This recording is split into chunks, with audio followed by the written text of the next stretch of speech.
பீக்கங்காய் சட்னி செய்கிறோம். பீக்கங்காய் தோலோட கேரட் செத்துற கட்டையில் திருவி வச்சுக்கணும். 2 கைப்பிடி அளவு உளுத்தம்பருப்பை தனித்தனியாக வறுத்துக்கணும். ஒன்று ரெட் கலர் சட்னிக்கு, ஒன்று க்ரீன் கலர் சட்னிக்கு. ரெட் கலருக்கு சேப்பு மிளகாயை வறுத்துக்கணும். க்ரீன் கலர் சட்னிக்கு பச்சை மிளகாயை வறுத்துக்கணும். வறுத்துக்கிட்டு கேரட் சத்து துருவி வச்சுருக்க பீக்கங்காயை நல்லா சுருண்டு வர அளவுக்கு வதக்கிக்கணும்.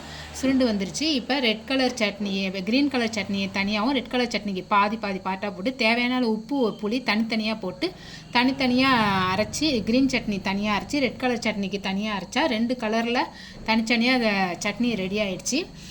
இப்போ கடுகு, கருவேப்பிலை, பெருங்காயத்தூள் போட்டு தாளித்து 2 சட்னிலையும் ஊற்றிக்கணும். இது தோசை, இட்லிக்கு தொட்டுக்கலாம். இன்றைக்கி எங்கள் வீட்டில் கேழ்வரகு மாவு தான் இருந்தது. ஸோ அந்த தோசைக்கு தான் நாங்கள் சாப்பிட போகிறோம்.